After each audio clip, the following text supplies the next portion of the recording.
meeting of the Board of Trustees for January 31st, 2017. First item on the agenda is the invocation and pledge of allegiance, and I'll turn it over to Mr. Bingham. Let us pray. Heavenly Father, we just thank you for this day. We thank you for the many blessings that you bestow upon us and the things that we just don't even think of that you do for us. We ask you to be with us tonight as we look and make decisions about the things that are going to go on in this district, and that you help us to make correct decisions. These things we ask in your name. Amen.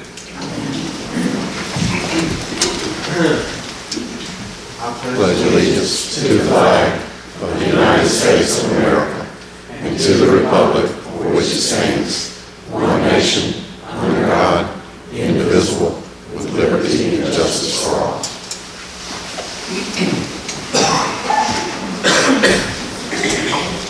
Next item on the agenda is the consent agenda, which, if no objection, will stand approved. Before we move on to item 4, I want to recognize one of our own. If y'all remember, a little while back, Ms. Kessler nominated Beth for Secretary Treasurer of the National School Board Association. Beth had her interview Friday in Washington, D.C., and I am proud to announce that she has been selected to be the next Secretary Treasurer of the National School Board Association.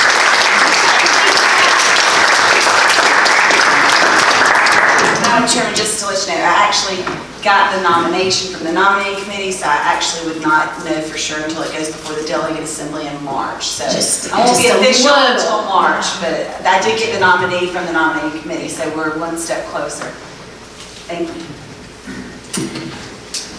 And next item is Airport High School Building Program Update, and I'll turn that over to Mr. Eisenhower. Madam Chair, members of the board, Dr. James, we have with us tonight members from Lambert Design and also from Contract Construction. And if you recall, in the January meeting, we had talked about a guaranteed maximum price for the internal work to be done at Airport High School. The board asked us to provide them with some additional information about the scope of work that would be covered in that guaranteed maximum price. So we have asked Luke to give just a brief introduction, and then the contract construction will come up and cover the scope and answer any questions that y'all might have about the project. So, Luke. Good evening. Thank you for giving us the opportunity to present this information to you. If you have any questions or concerns while I'm going through it, please feel free to stop me. So just kind of a general broad overview of what we're doing with this plan as part of this scope. You can see highlighted in kind of the blue areas, the areas that we plan on doing some work inside the facility. The scope would include relocating the special needs classrooms from down in the 700 wing up into what is now the culinary arts, relocate art classrooms from other locations into the school into what is the old cafeteria now, renovate, expand the weight room.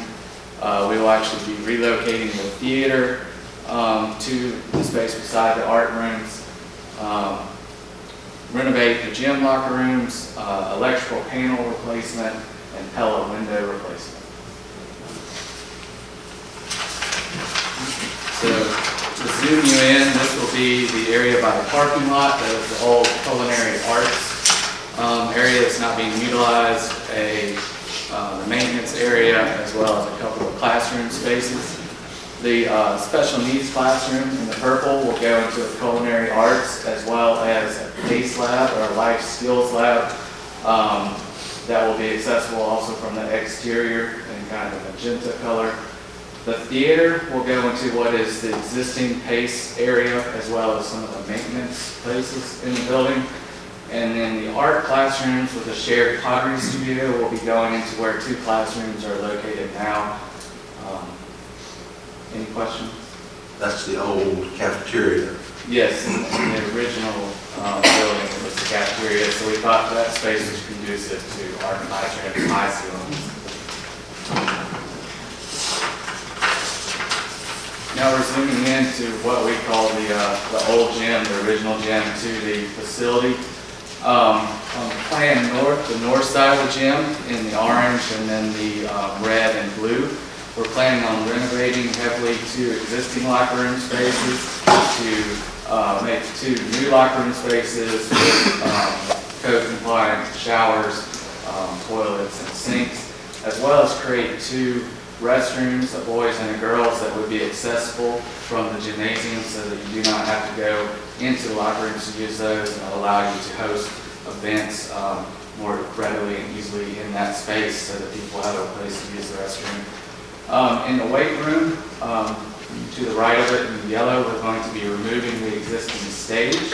We'll also be replacing windows in this area and adding a roll-up door so that they can move the large tires and things like that they use outside and inside in the weight room. We're also planning on, and Glenn will get into more detail, some minor renovations to the locker rooms adjacent to the auxiliary gym, as well as some other spaces in that area. And as we get further in that, we'll define whether that goes in our scope or we help you guys do that through maintenance funds or other areas.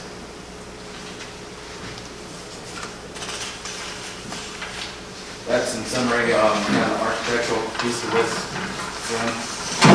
Can you tell me the exact sizes of these small new facilities you're going to be building there off the floor, please?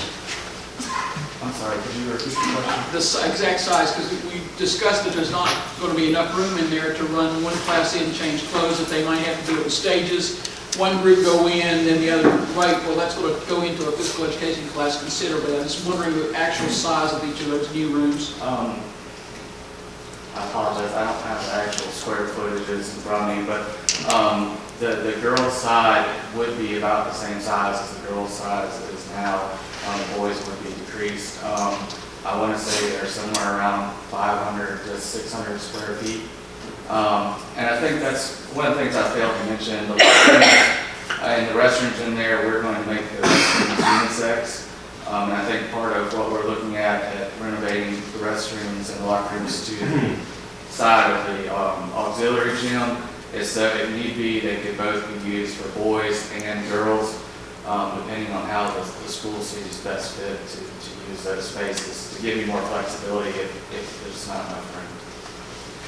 And if you will, sir, the one on the left corner is going to be divided into 2 rooms. Is that correct? Left, the very top left, there, it's the west side of the building. Where there is no hatch on it, no color. Talking about the one adjoining the small gym? Yes, small gym? In yellow. The girls, that currently used as the girls' locker rooms? No, sir. I'm still off the main floor of the old gym. Okay. The left. There? Yes, sir. Is that the actual, what is the size of that room? That's after the division, because we went in there the other day and it's right at the door. There's not enough room in there. I'm concerned about the room for dressing children in and out to get them in on the floor for physical education classes and out. Can you tell me the size of that? Do you know the size of that room? I don't know the exact square footage offhand, but I would say it's in that 600 to 700 square foot range.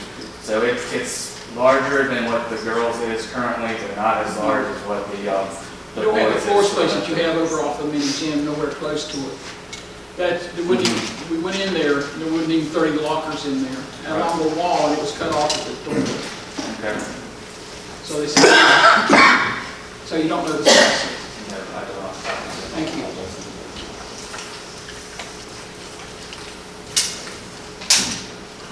Any other questions? I did. I heard previously that you may cut a door in the weight room. Has that been asked? John, you want me to address this? We have discussed this with the administration and also with the athletic director. And when we first started talking about it, and look, can you kind of point out where we're talking about there with the storage room in between the small gym and the weight room? Get your pointer? Yeah. That, when we first started talking about this, I thought that they shared a wall and it would just be a cut through of one wall. we've talked about it since, and really what we would be doing is creating another hallway through, and the principal and I both agree that with the needs that they have at this school, that that's probably not money well spent. What I didn't understand, and what I couldn't comprehend is the fact that you have 2 decent storage areas there. If you put a door through, you've ruined it. You've taken that away, and they need that area for storage. I just want to make sure when we left here tonight that there was not going to be. We agree. I would like to go back to the other scan. The facilities, when you move, I understand that the special ed class got burned out, so I understand moving them and there won't be a place to renovate. What happens to the rooms, and I guess this is more to Lexington too than it is to you, Luke. What happens to the art rooms and the other rooms that are being utilized by the people that will be moving into the new parts? If I'm not mistaken, and Mr. Cummings, you may want to correct me, but we're looking at Project Lead the Way for those rooms? Well, still a little early to tell. For next year, the HOSA classes will go there because they're being relocated due to construction. They're working out of a science lab right now. For the next year, it'll still be housing some CATE classes. And depending on exactly what moves over to the CATE Center, we'll have to reevaluate what our needs are at that point. Okay, here's my question. Since we're in this bond referendum, will they need structural change for HOSA and other groups to go in there? So basically throw the paint on the wall and those rooms will be ready for anything? They're basic classrooms right now. Basic classroom. And A little larger than most, but. They're original science labs. Thank you. And Glenn Dillon's got more information on the scope, if you want to go through that, might answer some of your questions too.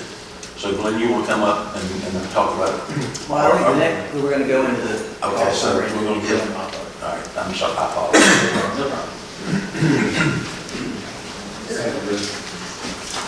Madam Chairman, ladies and gentlemen of the board, and Dr. James, and Ms. Eisenhower, appreciate the opportunity for a review here tonight. Hoping we can satisfactorily answer all your questions. As we said earlier, Luke gave a brief overview of the scope and the overall context of it within the whole campus. I want to briefly touch on where we are with the budget and then turn it over to Glenn for a little more in-depth discussion of the actual scope of the work. Our original budget, as you can see, was $12,080,750. The first phase of the roofing was done under our contract. It came in under budget, under GMP, at $1,445,076. The early site work package, we can't fully complete that package until the field house is done because there's some paving, curb and gutter in it. But that currently looks like it's going to be about $70,000 under GMP for a net of $1,028,127. The field house is on schedule for June 30th completion, $3,059,370. And what we've done now for this phase 1 renovations, we've added a $50,000 allowance from Ms. Kessler for the work that y'all reviewed last week.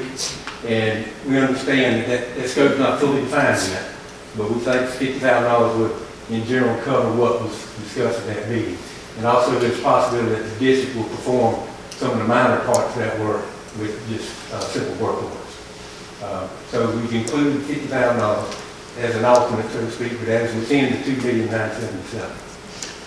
Phase 2 renovations. Excuse me, while we're there, can you answer some questions concerning that $50,000? Glenn will be able to do that. He's done the estimating. He also has some additional slides addressing it. Phase 2 renovations, our budget is $1,315,696, and that leaves approximately $2,255,000 for the remaining roofing and mechanical work that's being handled outside of our contract. Any questions on the budget?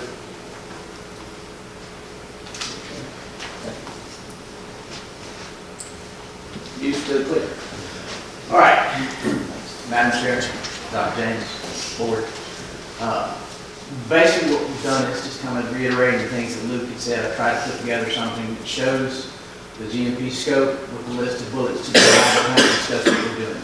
As you can see, as previously said, repurpose culinary arts area, repurpose some classrooms, reconfigure the locker room space, expand the weight room, replacing select electrical panels, and replacing total windows. The alternate one, that came to my meeting the other day, I hit some bullets on that, and there was some small gym locker room modifications and renovations in there. There were some small gym restrooms, doing something with toilet partitions in there, and revitalizing that.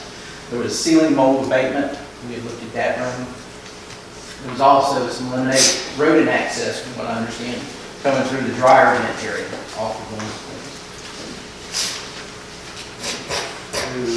I'm a visual person. I'm going to try not to get into the weeds, but this is basically before and after the culinary arts, moving into the special needs, so that you can get a visual of what's happening there.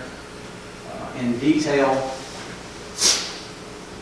special needs area, creating special needs space, life skills space, sensory room, 2 restrooms, fully complete with ADA showers, roller curves, and a lift table.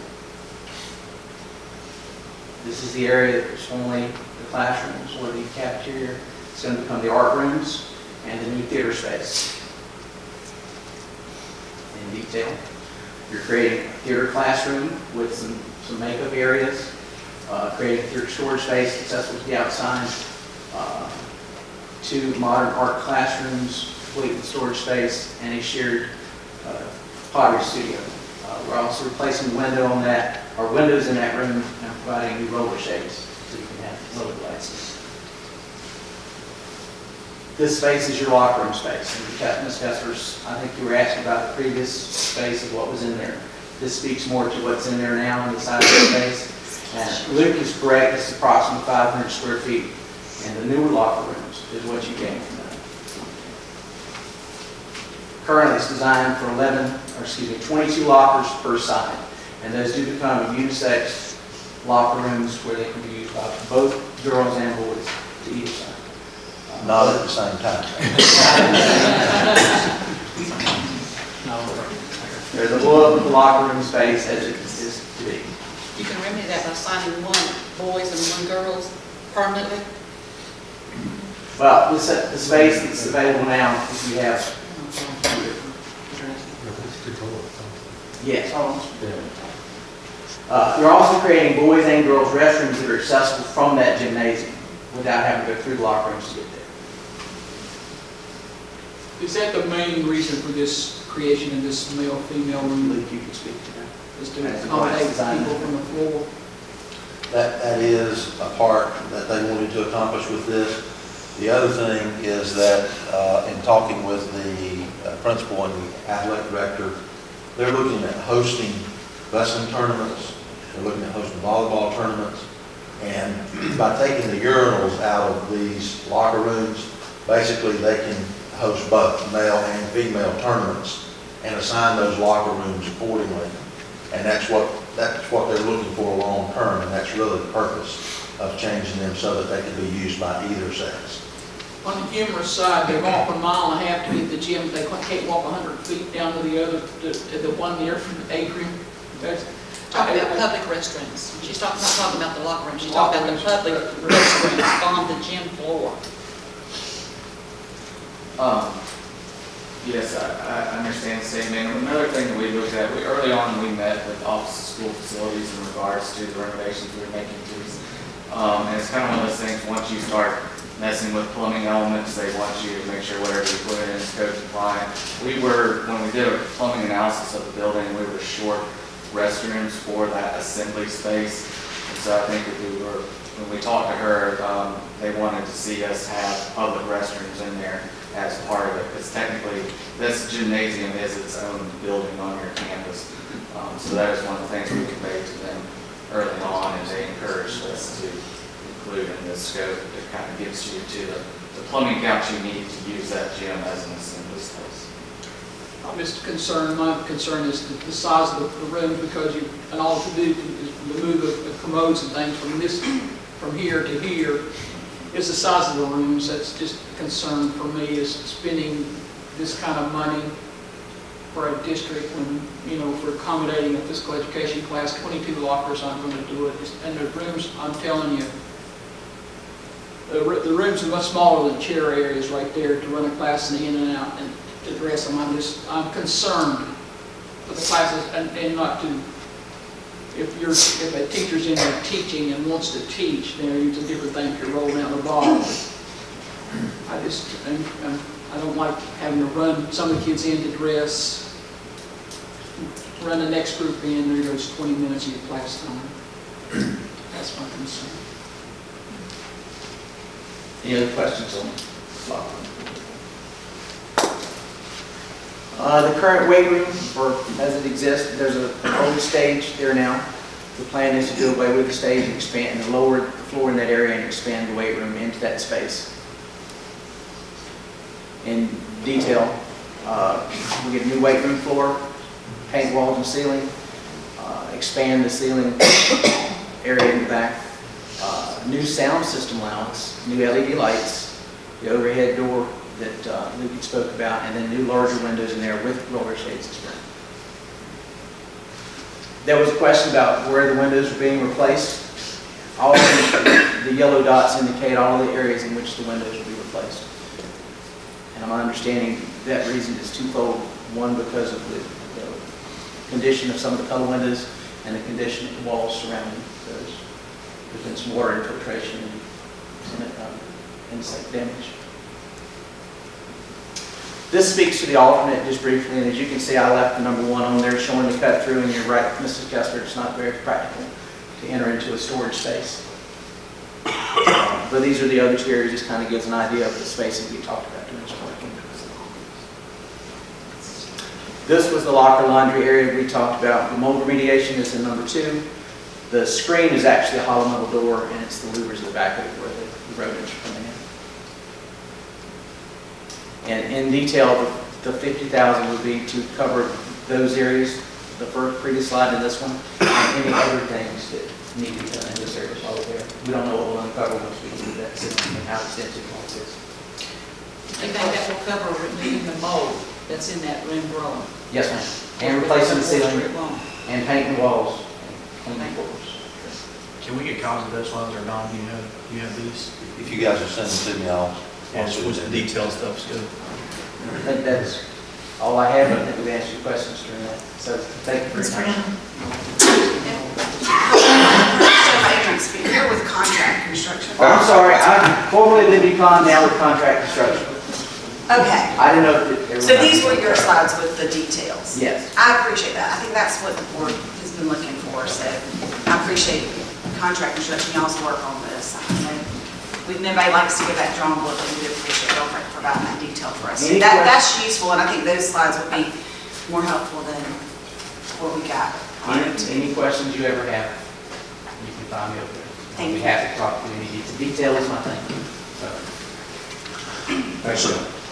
So Madam Chair, the administration recommends that you approve the guaranteed maximum price for doing the internal work at $2,977,512. Okay. I'll entertain a motion. Madam Chair, I make a motion that we approve guaranteed maximum price for airport high school project at $2,977,512. Have a motion, do I have a second? Second. A second by Mr. Kitty. Any discussion? All in favor say aye. Aye. Aye. Opposed? Motion carries. Thank you. Thank you very much. Madam Chair, I'm sorry. No. Madam Chair, Stop. the next item on the agenda is the telephone paging and data drop contract for Casey Elementary School.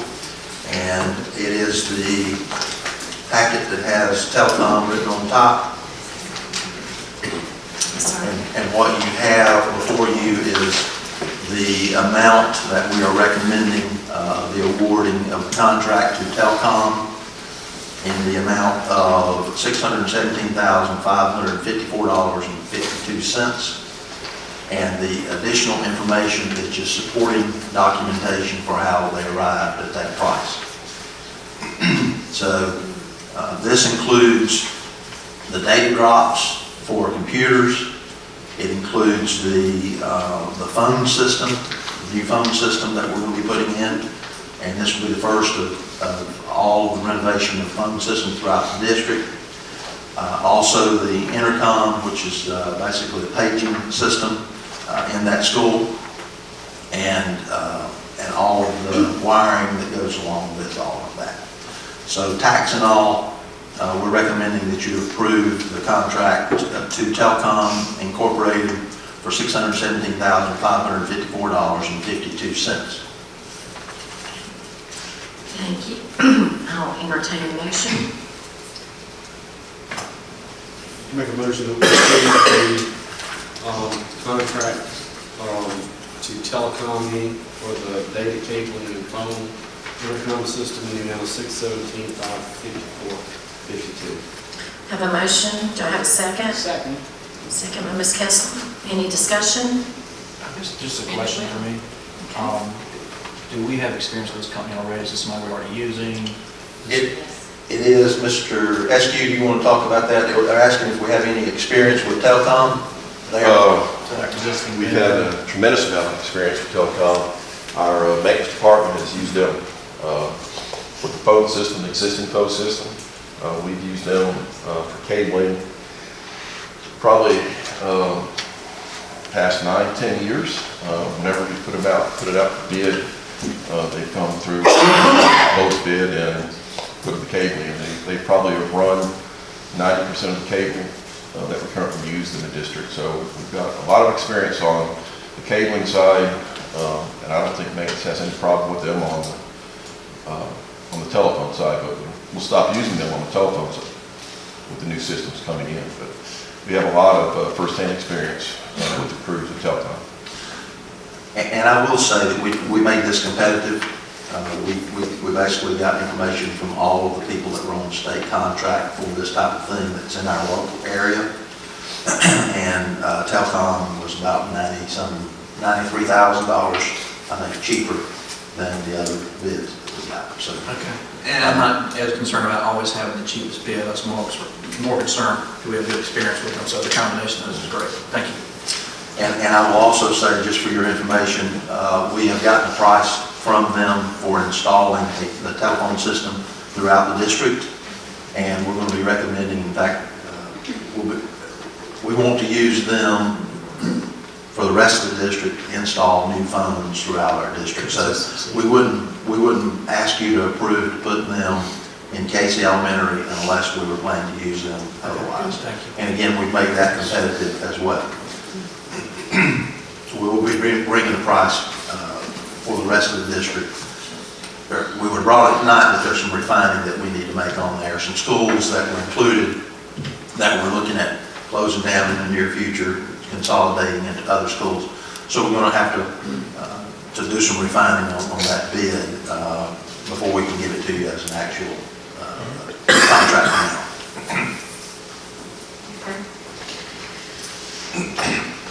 Mr. Bailey? All the cabling is all data cable, basically, it's all 6? Yes, sir. Is 6A not 6E? 6A. A is what? The fastest that's reasonably available today. They just actually approved Cat 8, but that's just out of the market now. The cost would be astronomical to use it. 6A will put us into the future for, we're hoping at least 5 years, maybe farther, but technology. Well, 6A will handle, what, 10 gig? I think it's 100 gig, I think. I might be wrong with that.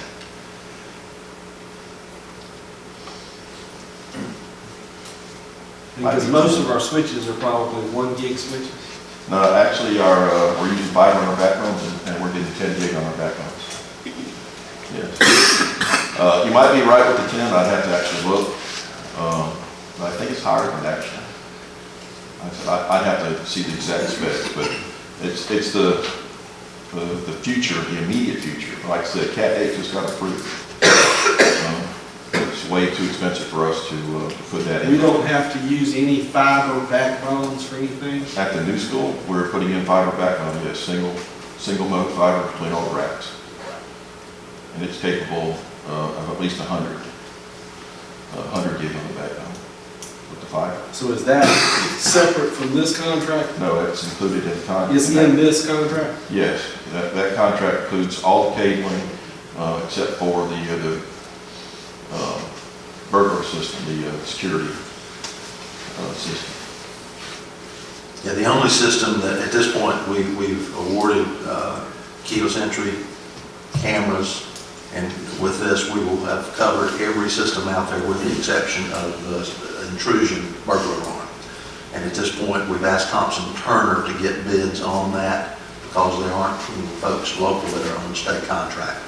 So we will probably run that through their contingency allowance just so that we will have that on board as well.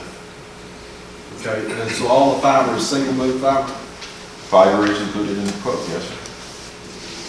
It's single mode, not Single, multi? yes, single mode between the racks. Yes. We get the best distance and best throughput on the single mode. Okay. All right. Any other questions? I have a motion, I have a second. No further discussion. All in favor say aye. Aye. Opposed? Motion carries. Madam Chair, the next item on the list is these two pages basically. One of them has A3 on it. That's the one I'd like for you to pull. After the conversation we had in the last board meeting, Ms. Rescue and I went back and we started thinking about the bid that we gave to A3 to pull and install new cameras. And we started thinking about, we really don't want to get up in that ceiling every time we have to replace an analog camera that goes out. So what we've done is we've asked A3 to give us a price to go ahead and pull the wiring to all of those analog cameras so that all we have to do when the camera goes down is basically take a camera out, put a new one in, the wiring is there. We don't have to go back up in the ceiling. We're not down for a long period of time with that camera. And we're going to try to keep some cameras on hand so that we can, again, address the cameras that go down in a timely manner. So, Madam Chair, what we're asking you to do is to approve the additional, this is in addition to the contract that you approved at the last meeting. This is for additional wiring to all of the analog cameras that currently exist throughout our district in the amount of $89,044 to A3 Communications. Okay. Do I have a motion? Motion to approve additional wiring for the cameras in the amount of $89,044. I have a motion. Do I have a second? Second by Mr. Giles. Any discussion? Good job. All in favor say aye. Aye. Opposed? Motion carries. Thank you, Madam Chair. With that, I conclude my remarks. There was one question I just want to ask while Mr. Eskew was here on that other cabling, David. Excuse me. In the new school, have they put cable trays in for us to run that wiring, or are we? Yeah, trays in the hallways and throughout down the hall. Okay. All right. And the 6H rated 10 gig, as you stated, it is 10 gig. Question, can I go back to something in the airport? Is that legal for me to do? There's a boiler. I'd like to know if there's any pressure on that behind Jacob's office there. The concern about that to me, pressure being on that huge tank. Did anybody check that, see if there's any pressure on that? Mr. King is shaking his head and saying that there's not pressure on that. There was an explosion in another school in The last year, is that, anybody looked into that? They cleaning that out and making that an additional thing, because that's just a wall. I don't know what they're talking about. Do you want to address that, Tony? There is a storage room there that used to have a boiler that was used. It's still sitting, the boiler tank is still sitting there. It's not functional, it's not charged. Certainly we can get a price on doing that. We will have some additional costs of some things that are in there that we'll have to get out, but we can certainly take a look at that. There's no pressure on it this time, no ma'am. That could be something to be added to this room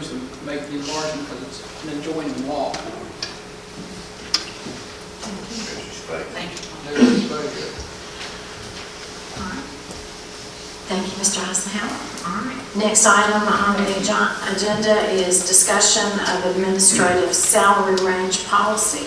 And I will turn that over to Dr. James. Madam Chairman, members of the board have asked about administrative salary, doing a study. What I want to give you is a list of our salary range scales. Currently, the board does not have a policy that addresses how folks move in each of these different areas. So, in essence, if you hired a director of special services in Group 2, if you hired someone there at the middle range, they very well could spend their entire career at that same middle range. You have no policy for or against moving. It's not addressed. So basically, to fall within policy, the superintendent can assign a salary based on falling within this range. But as far as if the board's desire is to move our administrators to the point where they're competitive with our neighbors, I think your range is competitive, but there's no policy for or against, and quite honestly, it just has not been addressed widespread, at least throughout the district. So that's just information to kind of tell you where we are and what we're doing. We'll be glad to go back, but I do think Kelly and Angela, having looked at this and talked to other districts, the range is competitive. It's just a lot of people began here on the front end of the scale, or certainly not past the middle of it, and they just haven't moved. Yes, ma'am. But when the district votes for a 2% raise or The range moves, yes, ma'am. The range moves but for instance, and I just said special services, I'm not picking on Lisa because she's there, but if you have somebody like Lisa who began here, moved in that position, maybe started at the front end of the scale, could have been here for 20 years and still, even though she would have had a 2% raise, she hasn't moved on the scale to keep her up with her peers.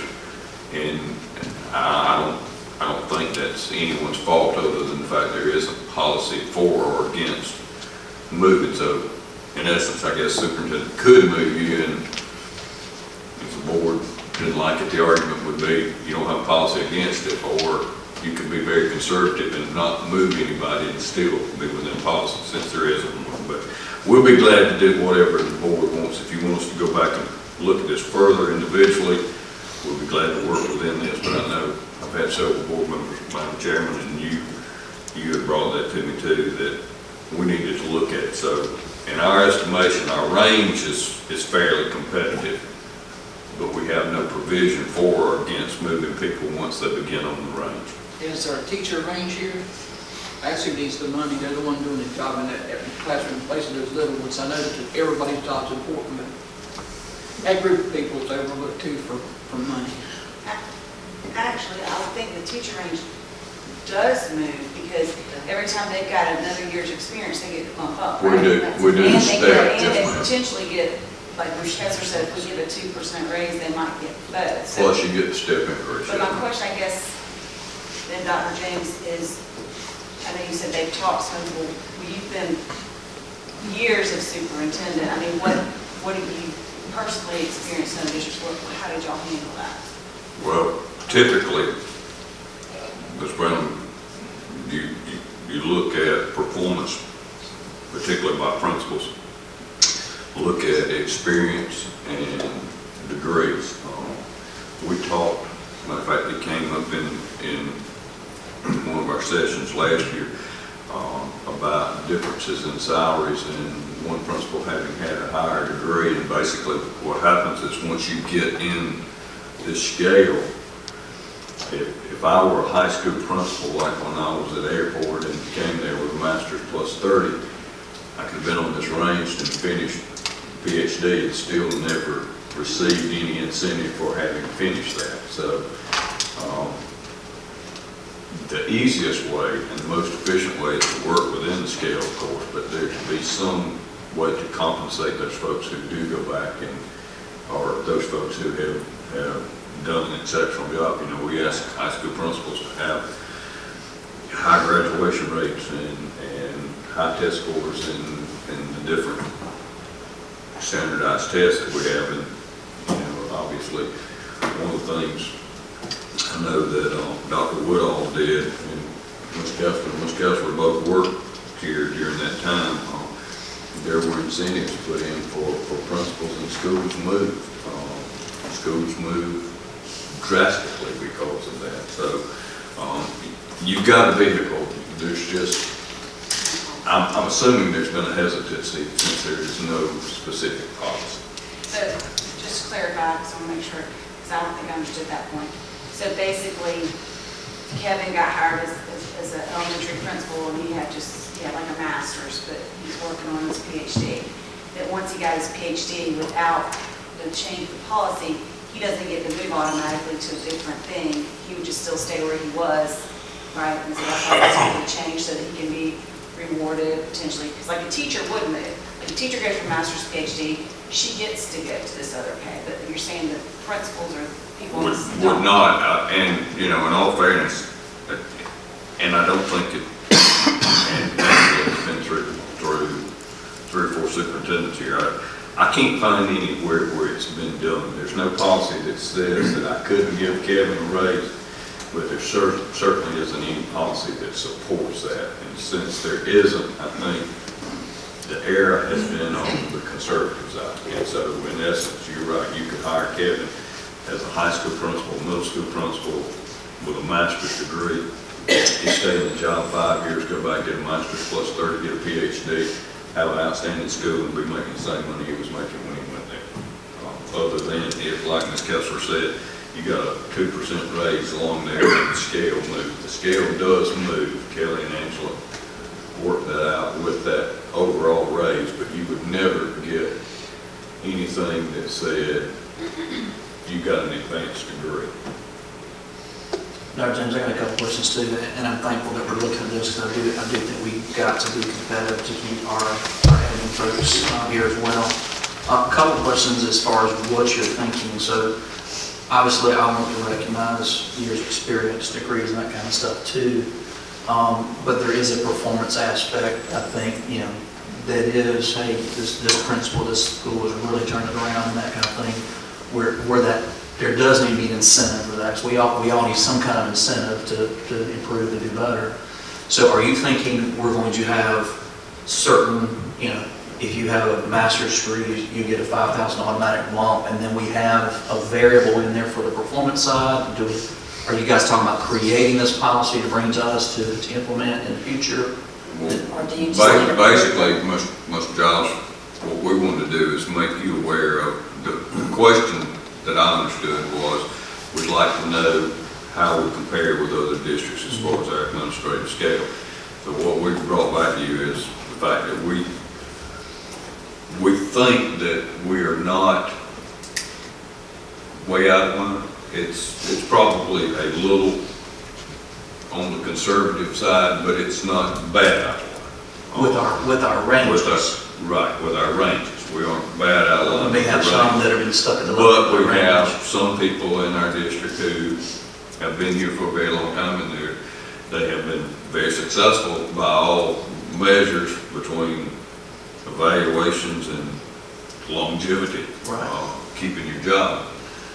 To be blunt, that would mean they had been successful in the job. Degrees have moved, but actually they haven't moved on the overall range. In essence, they're where they began on range. So, you know, you asked about incentives, and that's one of the things that we have talked about. I think if anything speaks for that, it's the history of this district. Now, Ms. Kessler and Ms. Kessler were both working here at a point in time where that was pretty much the driving force, was some kind of incentive for performance, and this district did extremely well academically in that time period. It was very competitive, but the schools did very well. I do think you have to take into consideration when you have administrators that are going back getting advanced degrees. That helps us, that helps this district in their accreditation. the more advanced degrees we have, the better that is for us. But it's a pretty costly investment, and I tell you right now that somebody going back to get a PhD, if they aren't going to get a raise, you won't get the money back out of it unless you've got a long time to go anyway. But if you aren't going to get some kind of raise, you certainly can't accomplish that. So. Well, and I'm fully in favor of doing this. I think this is great. I just didn't know if you had a vision of kind of what you had in mind, what it's going to look like. So is it going to be, hey, you get this much bump for this degree, you get this much for years experience, basically, and then we have wiggle room for... Basically, Brad, what we've talked about in the cabinet is sitting down and going through all these administrative groups. And some of these jobs, these positions aren't, we don't have a person in those positions. Sure. But go through these positions and kind of look at folks' salary and say, you know, there's Brad Giles, he's been here for this long, he's at this low end, and look, he's got 2 advanced degrees since he came there, and we've got somebody else that came in 5 years later, and they're 3 steps ahead of them. We kind of need to work within, so it's more of an individualized, where are we? Right. If you ask us what we're thinking, but ultimately what we're thinking is we want to do what you guys want. No, and I understand that, and I know that the first one will be kind of a catch up across the board, and we need to do that. My concern is moving forward. So if I'm a middle school principal, 5 years from now, I know, okay, if I go and get my master's and get my PhD, I'm going to get X amount added to my salary for those degrees. You know, because that's part of it, and I still got to perform. I think that's one of the things that we want. We want to be able to be competitive and keep our people. Part of the good thing about this district is several good things. Our size and where we are. That's a really good thing. The other side of that coin is that's a really bad thing. Our size and where we are, because when we get really good folks, we have to be really competitive. That's right. To keep them.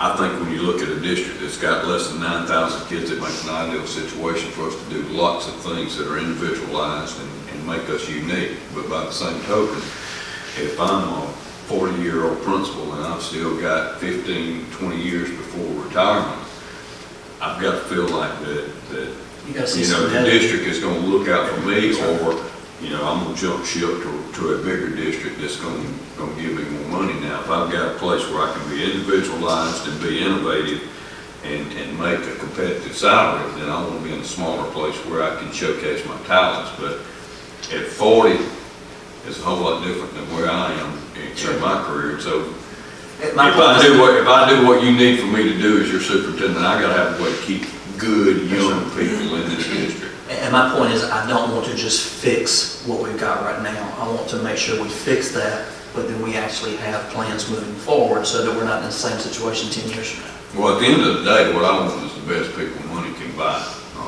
I'm not the least bit bashful about recruiting other people's folks. I want. But you got to have incentive, and they've got to have something. If I can get them, I want them. I want. At some point in time, 25 years from now, when I retire, I want to leave you with the best people you've ever had. Yeah, so my request, I guess, would be let's look to see, obviously do the catch-up thing now where we're looking at the people we've got, but moving forward, can we set some things going forward that, hey, I know I'm going to get this. And so if you got to the good thing about that, Brad, is if you got a range here and we're looking for a good principal and there's one somewhere in the district, I don't have to call everybody on the board and say, that's right. I've got somebody that's jam up superstar and I'm in a bidding war with somebody. I can just say, all right, middle school principal, I can pay you $122,243 without talking to anybody. Come on over. I do want to, Madam Chairman, I do want to say that in the past administrators have stated that they're going to be moving someone's pay up based on their success of completing another degree. So those people have been rewarded. It's not that they stay there.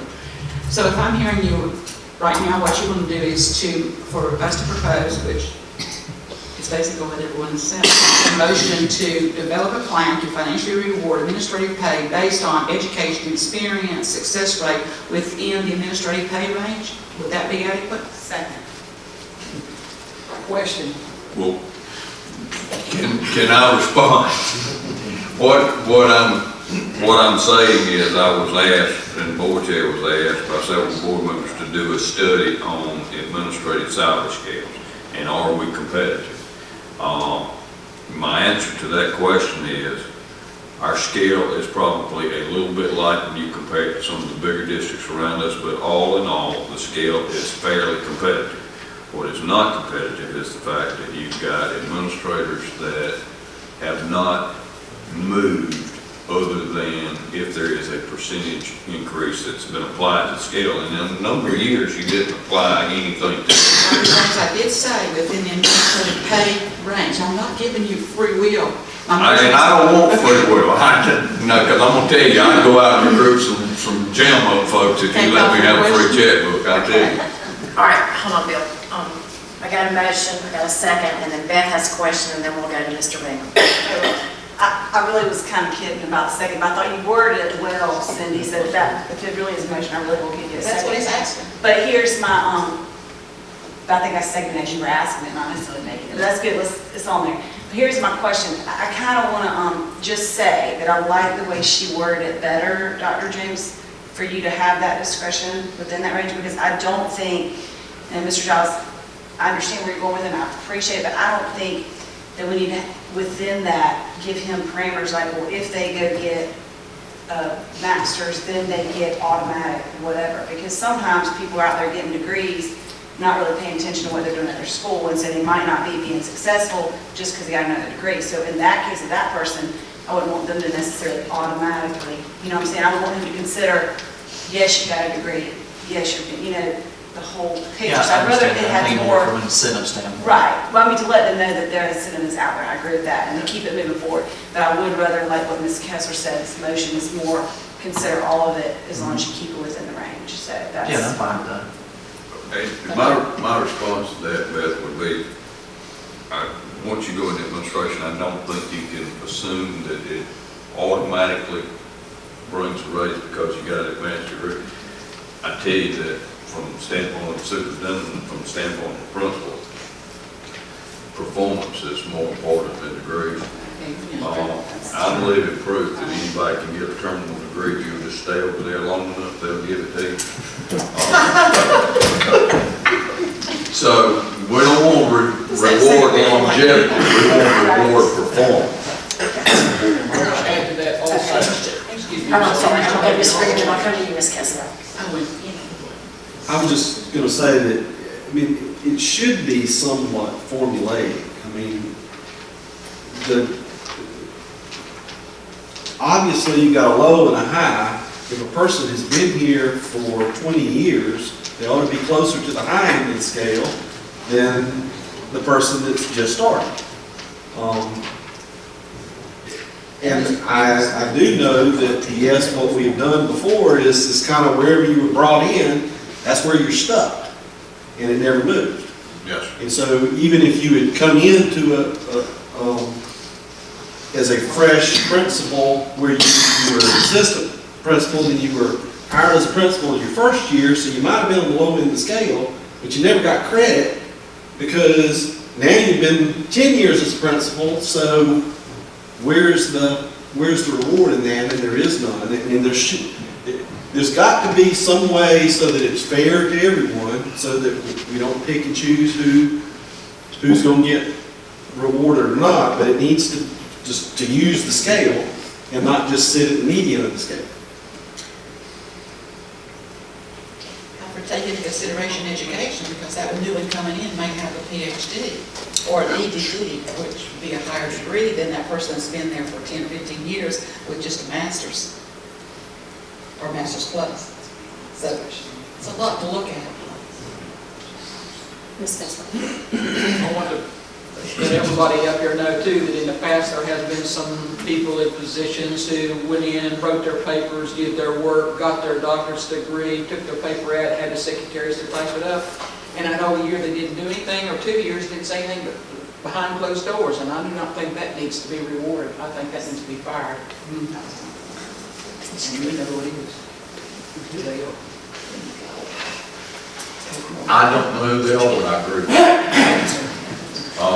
Okay, so, But I can see a lot of people seeing money in front of them, doing an incentive to get that degree rather than performance. No, and I will tell you, Ms. Councilman, tell this board, if the board's desire is for us to work within this pay range, I've got some good folks with Angela, Kelly, Don, and Marcella, and sit down and be fair about people's performance and their degree and working within the parameters we have.